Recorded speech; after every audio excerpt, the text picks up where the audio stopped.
Dan banyak di antara kita nggak bicarakan orang lain, kita husnudzon sama orang lain. Tapi kita bicara diri kita. Kalaupun kita berzikir, apakah zikir kita masuk ke dalam hati kita? Apakah zikir kita benar-benar kita resapi? Ketika Allah Subhanahu wa taala memerintah kita bertakbir di 10 hari pertama Dzulhijjah, Allahu Akbar, Allahu Akbar, Allahu Akbar. Benarkah kita meyakini Allah yang Maha Besar?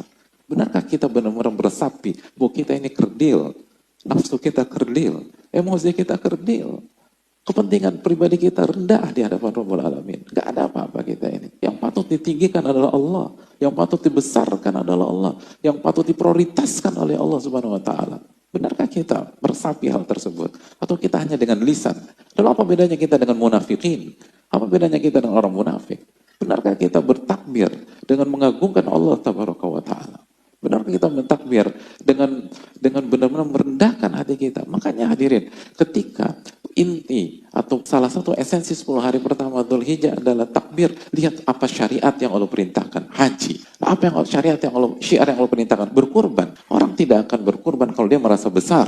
Kalau orang merasa besar, dia bukan mau berkurban, dia minta dilayani. Kalau orang merasa besar, dia akan arogan. Kalau orang merasa besar, dia merasa orang itu harus berkhidmat sama dia. Orang yang mau berkorban adalah orang yang merasa rendah. Nabi Ibrahim kalau merasa tinggi, mana mau dia mengorbankan sosok yang paling dia cintai atau Ismail untuk berkorban dan mengorbankan anaknya ketika Allah perintahkan beliau untuk berkorban. Dia harus rendahkan serendah-rendahnya ego dia, ego beliau, lalu emosi beliau, lalu perasaan memiliki anak tersebut. Kalau beliau masih mengedepankan faktor sisi bahwa anak ini milik saya, nggak akan bisa beliau lakukan itu. Beliau harus meyakini dulu bahwa la haula wala quwata illa billah. Inna lillahi wa inna ilaihi rajiun. Kita ini semua milik Allah. Anak saya milik Allah Subhanahu wa taala, bukan milik saya. Ini hanya titipan. Sesayang apapun saya dengan beliau, nggak bisa saya memiliki. Orang baru bisa berkorban.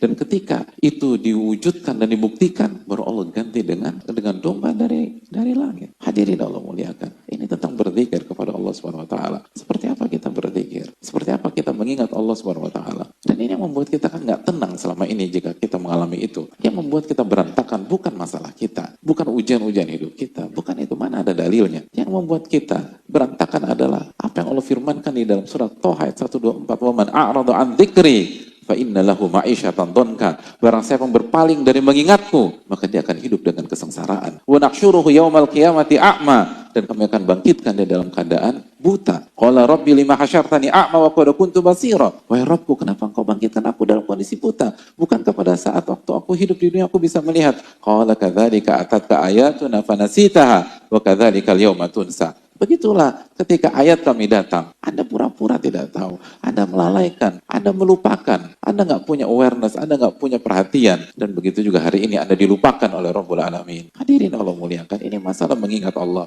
Ini masalah apakah kita menghadap kepada Rabbul Alamin atau kita menaruh ingatan itu di belakang punggung kita. Ala bidzikrillahi tatmainnul qulub. Ketahuilah dengan mengingat Allah hati menjadi tenang. Mengingat Allah hati menjadi tenang. Ar-Ra'd ayat 28. Ini kenapa kita galau? Kita nggak ingat sama Allah Subhanahu wa taala. Kita sibuk dengan A, sibuk dengan B, sibuk dengan C. Makanya Umar bin Khattab diriwayatkan mengatakan, "Alaikum bidzikrillah fa innahu dawa." Anda harus ingat sama Allah karena itu obat. Wa iyyaka wa dzikran nas, dan hati-hati dengan mengingat makhluk karena itu penyakit, kata beliau. Itu yang dikatakan Ibnu Aun, dzikran nasi da wa dzikrallahi dawa. Mengingat manusia adalah penyakit dan mengingat Allah adalah obatnya. Ini masalahnya. Dan kenapa kita seringkali nggak dapat esensi 10 hari pertama ini? Karena kita nggak berzikir. Dan kalau kita berzikir, kita nggak tahu hakikat zikir. Sudahkah kita sekali lagi benar-benar meresapi hakikat zikir tersebut? Orang yang berzikir, orang yang tenang, hadirin sekalian. Orang yang tenang, orang yang bahagia, orang yang mendapatkan sensasi yang luar biasa. Dan ini waktunya. 10 hari pertama ini tuh luar biasa, jemaah. 10 hari pertama itu luar biasa. Ini waktunya kita mengingat Allah luar biasa. Mengingat hidayah-hidayah Allah kepada kita.